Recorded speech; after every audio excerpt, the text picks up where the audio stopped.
Pai, do Filho e do Espírito Santo. Amém. Ave Maria, cheia de graça, o Senhor é convosco. Bendita sois vós entre as mulheres e bendito é o fruto do vosso ventre, Jesus. Santa Maria, Mãe de Deus, rogai por nós, pecadores, agora e na hora de nossa morte. Amém. Nossa Senhora de Fátima, rogai por nós. São José, patriarca da Igreja, rogai por nós. Em nome do Pai, do Filho e do Espírito Santo. Amém. Olá, meus caros, sejam muito bem-vindos ao nosso curso sobre Teologia da Libertação, as nossas super aulas gratuitas a respeito deste tema que é importantíssimo, principalmente para nós católicos do Brasil. Antes de mais nada, eu quero pedir desculpa se vocês ouvirem algum barulho de algum galo cantando ou de algum cachorro. Nós estamos aqui no interior do Rio Grande do Sul. Não é aqui a cidade de Portão, onde eu moro, não é interior, mas nós estamos mais ou menos na área rural dessa cidade. Está bem frio aqui, faz 3 graus, então vocês devem estar vendo pela minha roupa. E é uma alegria muito grande estar aqui com vocês nesta aula para falarmos de algo tão importante que é sobre o desenvolvimento do marxismo e como esse marxismo ele invadiu a nossa igreja, infelizmente. Nós precisamos falar sobre isso. Bom, vocês se inscreveram em um grande evento sobre teologia da libertação, aonde será falado sobre, onde terá 4 aulas sobre a teologia da libertação. Só que isso vai ter uma sequência pedagógica. Nós vamos iniciar na aula de hoje comentando sobre o desenvolvimento do marxismo, como que o marxismo ele conseguiu chegar até este âmbito de invadir a igreja, vamos dizer assim, qual foi a maneira, como foi essa adaptação, essa evolução das ideias de Marx ao longo do tempo.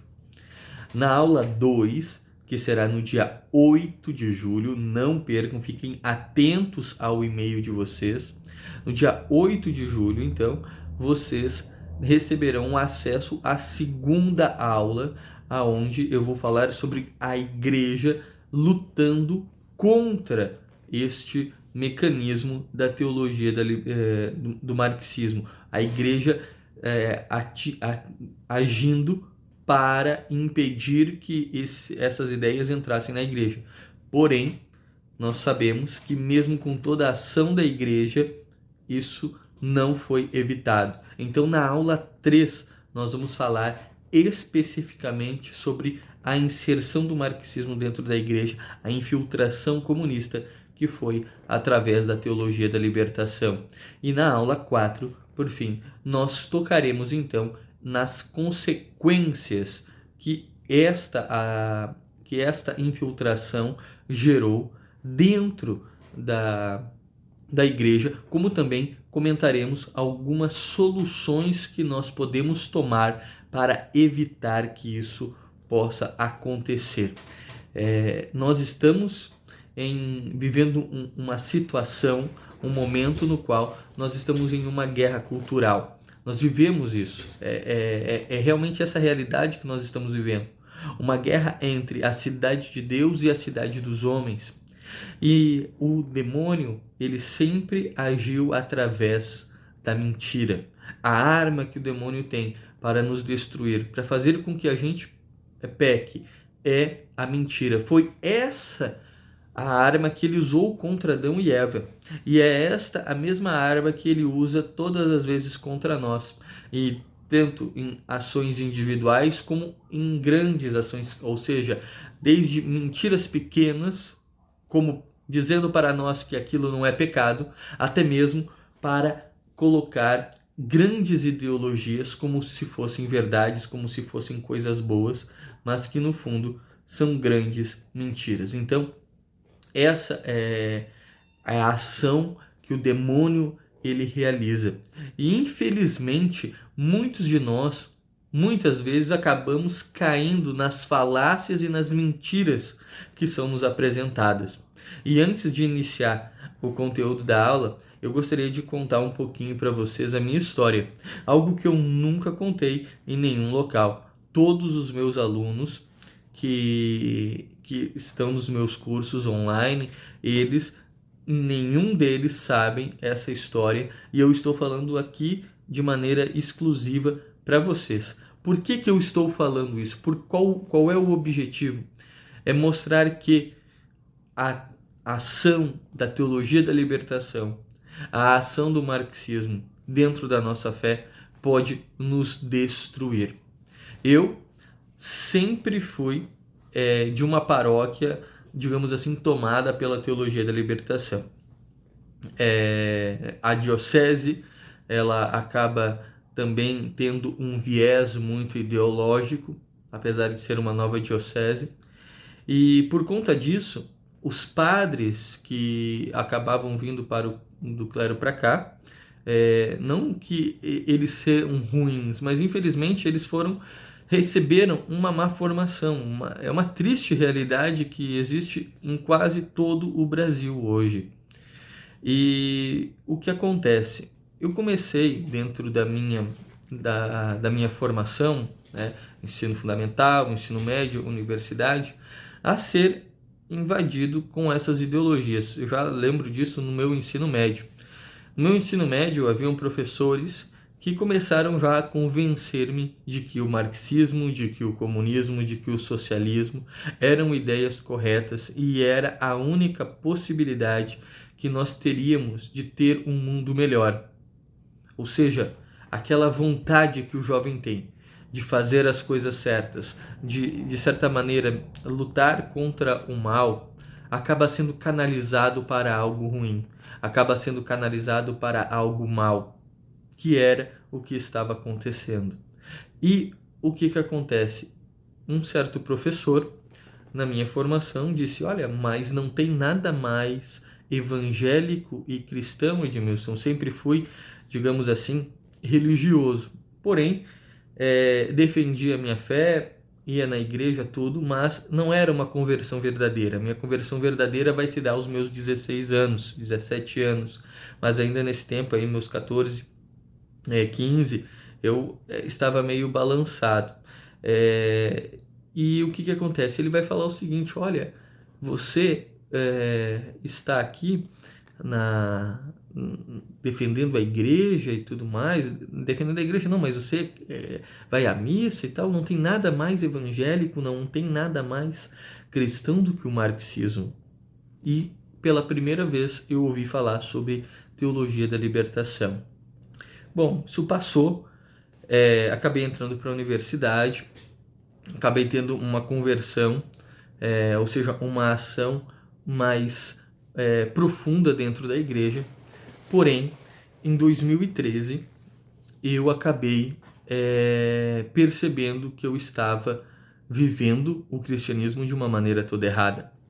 Quando eu tentei fazer com que todos os jovens do movimento ao qual eu participava lutassem contra os 20 centavos e fossem para as manifestações junto comigo em defesa de um Estado revolucionário.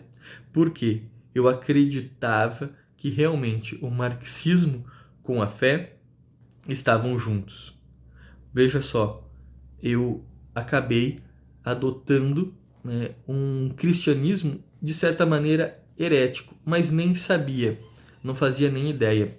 E o grande problema disso é a falta de formação.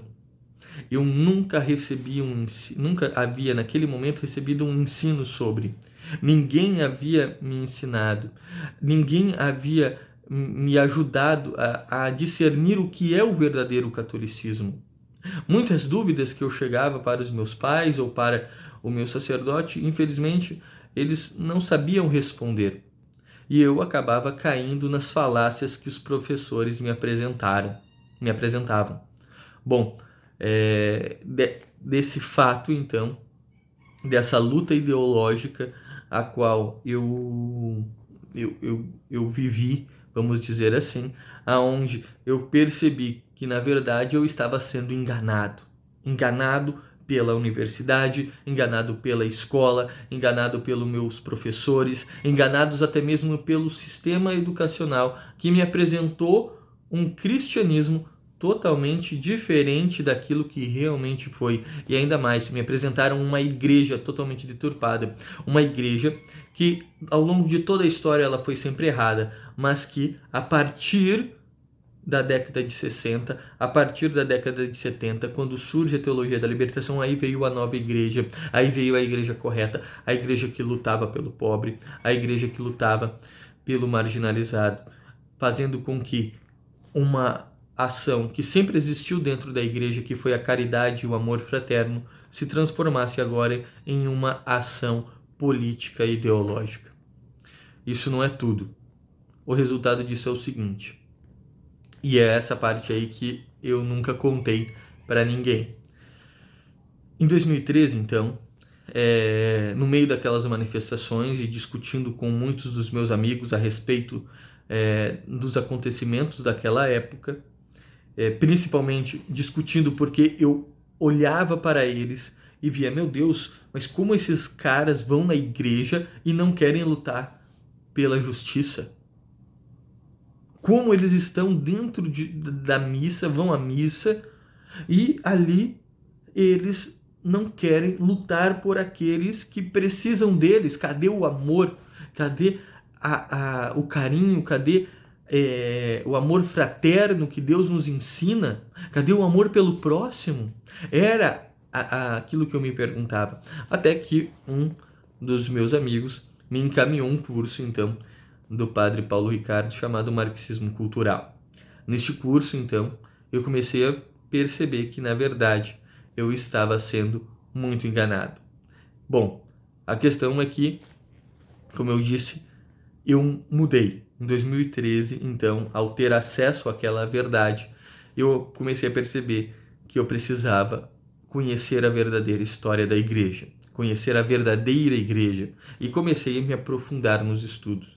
Isso fez com que eu mudasse a minha postura diante da universidade, diante dos meus colegas. E o resultado é que eu acabei sendo taxado pelos outros colegas de fascista, de retrógrado, quando eu comecei a defender o aborto dentro da sala de... defender o aborto não, lutar contra o aborto dentro da sala de aula, porque até então eu ficava sempre em silêncio. Quando eu comecei a debater com o professor sobre a igreja e a escravidão, e os meus professores ficavam irritados e outros colegas também ficavam irritados por causa daquele aluno chato que sempre vinha com um comentário para gerar problema, para gerar treta. A questão é que ainda isso não é o único ponto. Vocês não imaginam a perseguição que eu comecei a sofrer dentro da universidade por ser católico. Eu fiz a minha graduação com, assim, vamos dizer, uma determinação muito grande, porque eu queria largar o curso diante da realidade que eu estava vivendo naquele momento. Vocês imaginem você entrar dentro de uma sala de aula cheio de colegas, e quando você entra, todo mundo fica em silêncio olhando para você. Era uma sensação assim de que você está no lugar errado, tremenda. Era algo que necessitava ter uma força de vontade muito grande. Isso me fez crescer muito, foi muito bom. Porém, foi algo muito difícil. E talvez você também já tenha vivido isso ou esteja vivendo essas situações. A questão é que me formei, me graduei, mas através da oração e do discernimento percebi que eu deveria fazer um mestrado também. E falei para Deus de uma maneira muito sincera: olha, eu até faço, mas eu não dou um tostão para a universidade. Se o Senhor quer que eu entre no mestrado, o Senhor vai ter que me dar uma bolsa. E eu recebi uma bolsa, então, uma bolsa integral de mestrado em uma universidade muito reconhecida aqui do Rio Grande do Sul, também nacionalmente, ao qual eu não vou tocar aqui no assunto. Ao entrar no curso, então, já era uma situação diferente, E então muitos dos colegas ali não estudaram comigo na graduação, então não me conheciam, alguns conheciam, os professores me conheciam. Então eu estava em silêncio, quieto, entrava na sala calado, né, e saía mudo, e assim ia sendo, até que eu já dava palestras em alguns lugares. Um amigo me ligou dizendo que eu deveria, que se eu poderia palestrar em um evento sobre gênero, aonde na Câmara de Deputados daquela cidade, na Câmara de Vereadores, perdão, daquela cidade, eles iriam tentar introduzir o gênero. E eles estavam fazendo um debate e o padre havia pedido para este meu amigo para ver se ele conhecia alguém que pudesse lutar contra. E ele lembrou de mim. E eu prontamente disse: não, com certeza, vamos lá. E quando eu vou para a palestra, eu me deparo com quem? Com um professor da universidade, né? Um professor da área de educação, uma professora, na verdade, da área de educação, que estava também palestrando a favor do gênero. O resultado disso é que, a partir daquele momento ali, eu estava mais ou menos na metade do mestrado, iniciou uma perseguição ideológica contra mim dentro da universidade por parte de vários professores, que colocaram em grupos de WhatsApp, inclusive, que eu tive acesso por intermédio de acesso que eu tive, não vou dizer quem me apresentou isso, mas eu vi ali professores dizendo que eu não poderia receber o meu diploma, que eu não poderia passar, que eu não poderia ser aprovado de nenhuma maneira, porque eu iria manchar a imagem da instituição. Veja, a instituição que agora mancha a imagem dos seus alunos, fazendo esse tipo de coisa.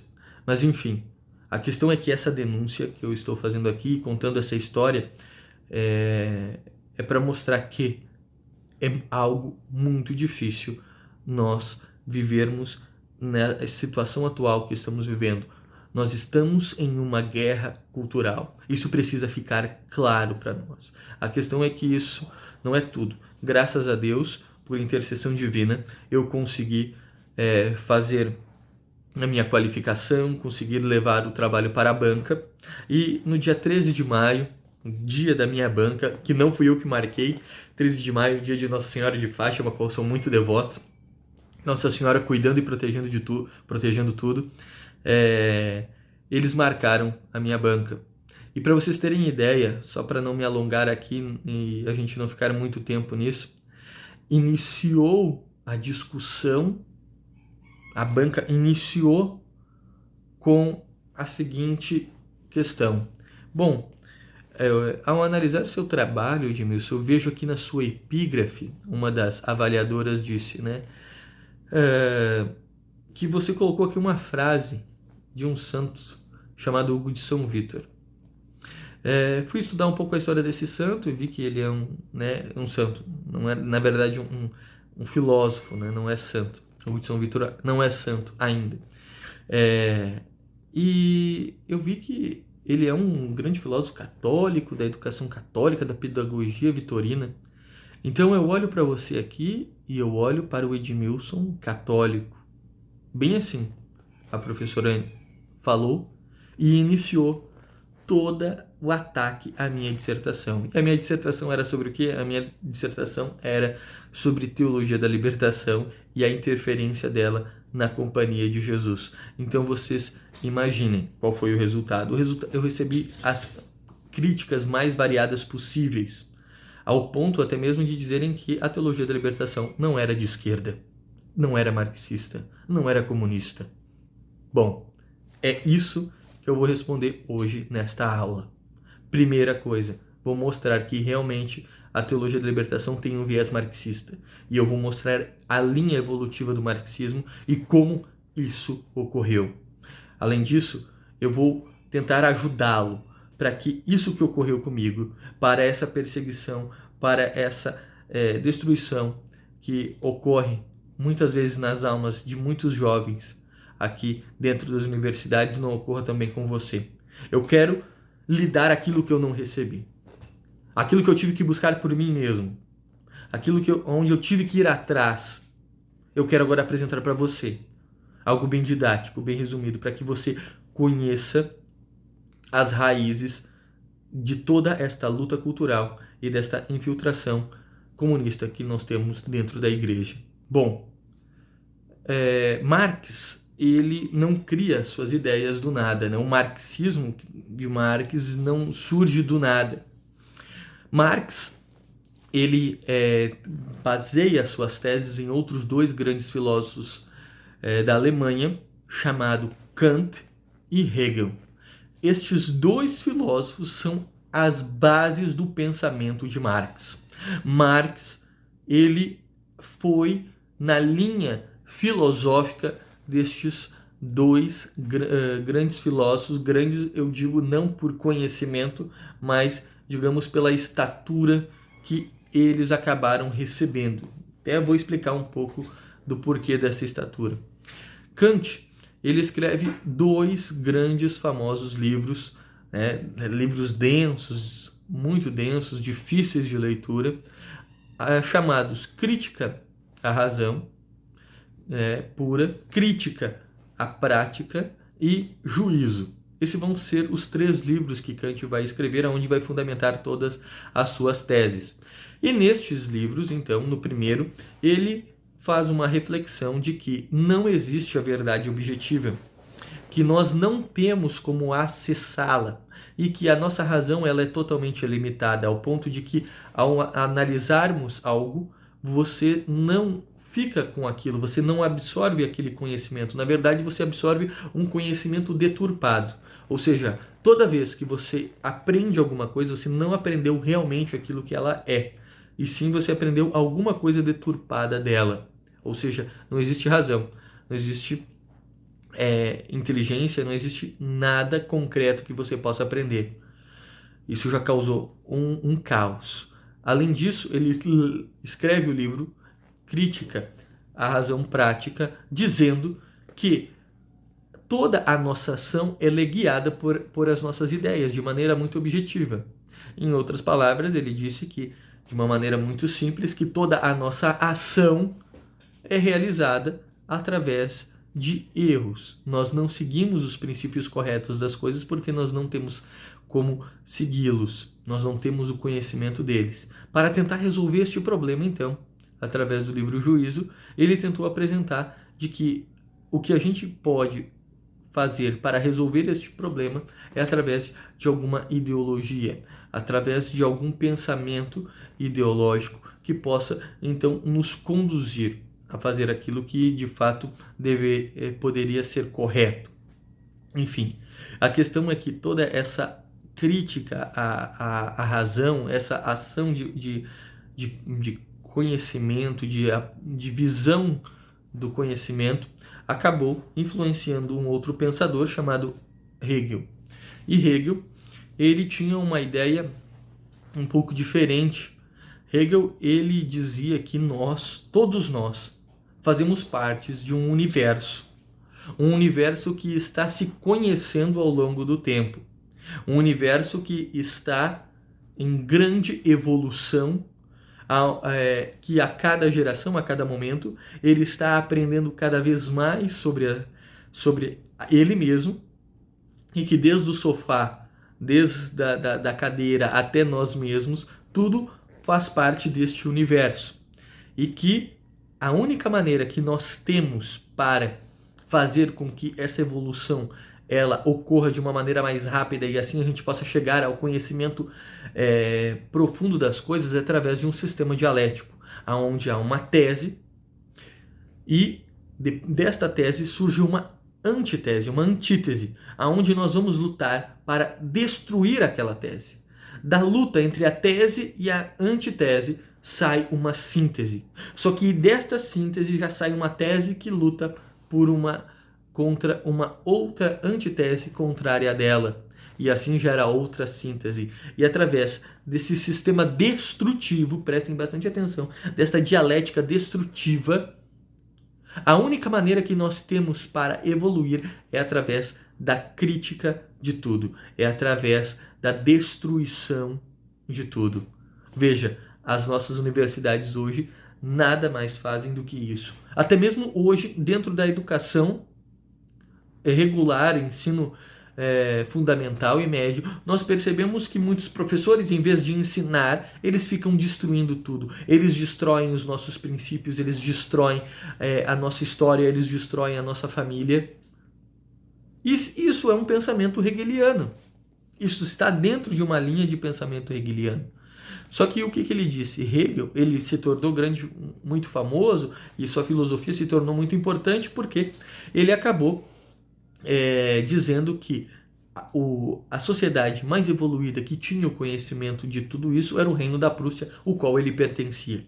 Então, a monarquia prussiana ficou incrível, então nós somos os mais evoluídos. Naquele tempo havia um pouco ainda do nacionalismo, né, da ideia de uma nação ser maior do que a outra. Então, já que nós somos esta nação mais evoluída, então nós precisamos fazer com que as ideias de Hegel entrem em todas as universidades. Então, Hegel recebe acesso para entrar em todas as universidades, falar de todas as suas ideias revolucionárias, extremamente revolucionárias, porque o que ele estava falando aqui é que a única maneira que nós temos de adquirir o conhecimento é através de um sistema dialético, aonde esse sistema ele é destrutivo.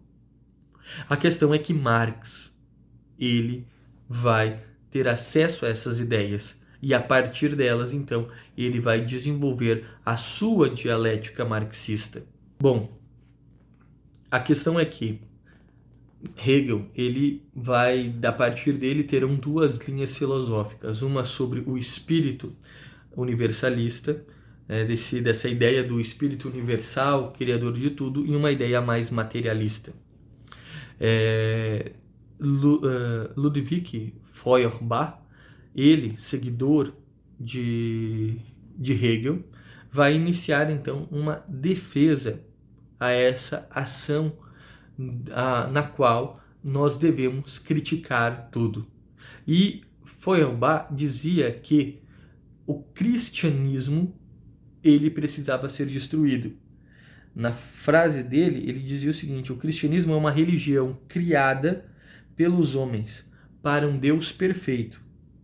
O autor defende que o Deus que nós pregamos dentro do catolicismo e do cristianismo, na verdade é uma invenção e que ele precisa ser destruído através de toda a crítica.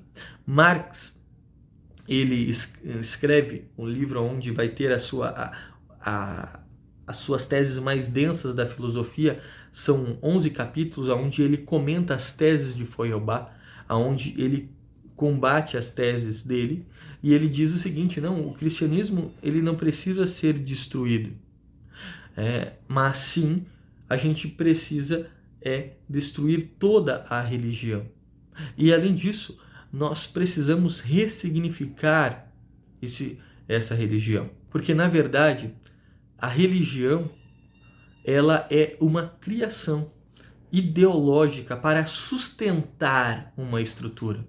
E a religião católica, a religião cristã, ela é uma religião criada para sustentar uma estrutura capitalista. O que nós precisamos, então, não é de destruir a religião, mas é de alterar a superestrutura para assim alterar a estrutura. Veja só, lá no fundo Marx, lá no início, já mostrava qual era o seu objetivo, que era, de uma maneira ideológica, transformar as instituições humanas em instituições as quais estejam sustentando uma ideologia.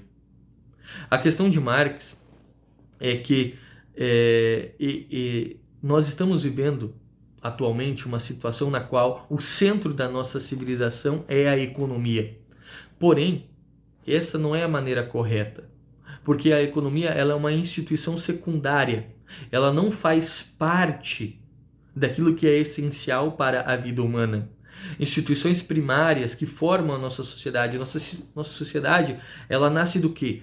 Se nós pegarmos o livro Elementos da Religiosidade, de Émile Durkheim, nós vamos ver que Émile Durkheim mostra que lá nas tribos aborígenes, a base de todas as civilizações surge através da religião. Se nós pegarmos o livro A Política de Aristóteles, nós vamos ver que a base da civilização humana é a família. Ou seja, o que forma uma sociedade é a família e a religião, não a economia. A economia é secundária. Porém, por causa da Revolução Industrial, a economia se tornou a parte central da civilização humana. E Marx pega isso e diz, veja, todas as coisas, elas estão em torno da economia, não ao contrário. Então nós precisamos alterar ela, porque nós precisamos alterar a economia. A economia capitalista, a propriedade privada, são elas os problemas da humanidade. E nós precisamos destruí-las para que assim a humanidade possa ter o seu mundo perfeito, o seu paraíso terreno. E dessa maneira nós precisamos destruir ou alterar a religião. Enfim, a questão é que as teses revolucionárias de Marx vão se desenvolver através de um pensamento dialético marxista. Aquelas ideias de Hegel, na qual tudo se deve destruir, ele vai adotar agora dentro do seu materialismo histórico. Ele vai dizer que ao longo da história sempre existiu uma luta de classes, uma luta de destruição, uma luta de morte, aonde uma classe lutava contra a outra, e que através desta luta de classes ocorre uma evolução social. Então o que nós precisávamos era fazer com que essa luta de classes ocorresse agora nesse momento onde nós estamos vivendo esse mundo capitalista. Nós precisamos gerar uma luta de classes, nós precisamos gerar um espírito revolucionário dentro do proletariado, dentro das pessoas, para que as coisas pudessem ser alteradas. E assim Marx vai desenvolvendo todas as suas teses filosóficas. Nós vamos ver ao longo da história de Marx que há, digamos assim, três grandes posturas dele. Há o Marx filósofo, desse período aí, onde ele escreve suas teses, onde ele escreve o Manifesto Comunista. Depois ele muda um pouco de perspectiva e se torna um pouco mais economista quando ele escreve seu livro O Capital.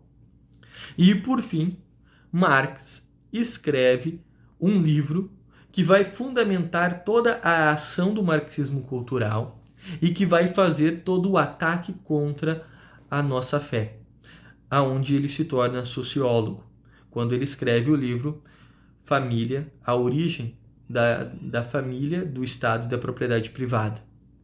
Quando ele escreve este livro, ele demonstra que para nós fazermos a revolução, nós precisamos atacar as instituições primárias, nós precisamos atacar a família, nós precisamos atacar a religião. No início ele não tinha percebido isso de uma maneira muito clara. A questão é que a partir de Marx, a partir dessas três teses de Marx, vão surgir três linhas de pensamentos filosóficos marxistas.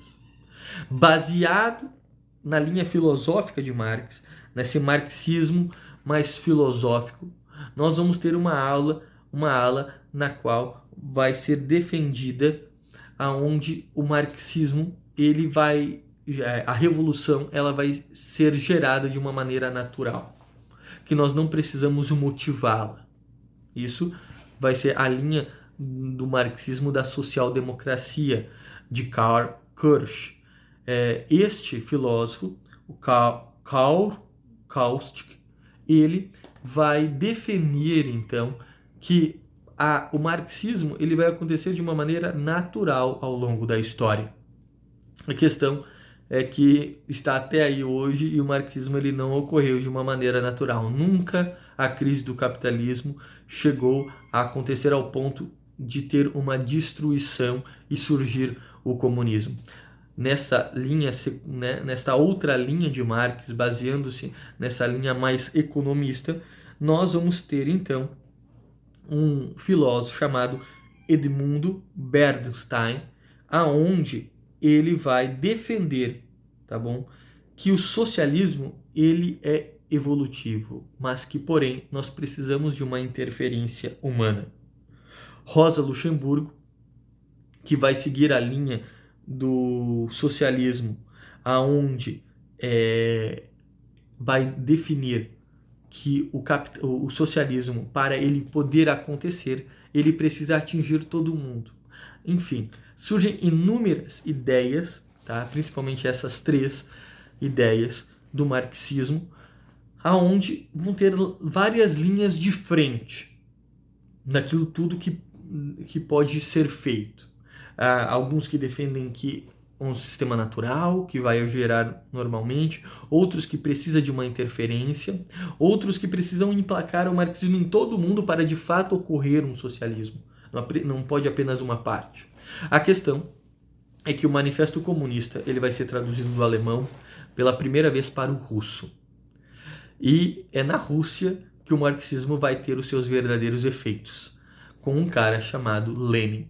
Lenin pega essas teses marxistas, essas teses de Marx, e aplica na realidade que a Rússia estava vivendo naquele momento. Eu não vou entrar aqui dentro do processo de como isso foi feito, senão a gente vai falar um pouco da história do comunismo na Rússia, mas o objetivo é só falar dessas ideias que foram surgindo. Vocês vão entender por que eu estou falando isso. A questão é que Lenin, ele emplaca isso, ele adapta o marxismo que estava sendo pregado lá na Alemanha, dentro de uma sociedade inglesa, alemã, capitalista, para uma realidade agora agrária, que era a Rússia. E mesmo assim deu certo, vamos dizer, no ponto lá que ele queria, deu certo, porque eles conseguiram realizar uma revolução, eles conseguiram destruir a monarquia russa e conseguiram emplacar um sistema ditatorial. A questão é que muitos daqueles marxistas que viram aquilo que aconteceu na Rússia ficaram impressionados com aquilo e resolveram se reunir para discutir o que estava acontecendo. Principalmente porque depois da morte de Lenin nós temos Stalin, e Stalin ele vai induzir as pessoas, vai começar a forçar as pessoas a se converterem, a mudarem para o marxismo através da opressão, através da destruição, através da morte, vamos dizer assim. Stalin vai matar centenas e centenas de pessoas.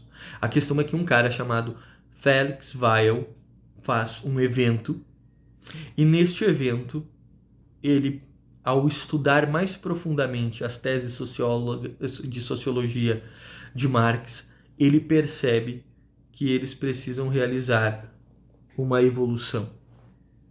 Fui ver aqui se estava gravando. Eles precisavam realizar uma alteração no marxismo. Eles precisavam mudar o foco. Este foco é através de uma luta cultural. Este foco é através de uma luta aonde deve-se existir uma interferência não agora revolucionária na economia, mas sim nas outras instituições da sociedade. Ele absorveu aquilo que realmente Marx queria pegar. Bom, a questão é que já se deu quase 40 minutos de aula, e para não se alongar muito, para que a aula não fique muito longa, eu vou explicar de uma maneira bem didática para vocês como que essas instituições, esse ataque a essas instituições culturais, aonde se engloba a religião, nós vamos atacar e destruir a cultura, nós vamos atacar e destruir a religião, nós vamos atacar e destruir a moral. É isso que eles pensaram neste congresso, nesta reunião que eles fizeram. E ali, como isso se desenvolveu dentro da teologia da libertação. Um forte abraço, Deus abençoe e espero vocês na segunda aula.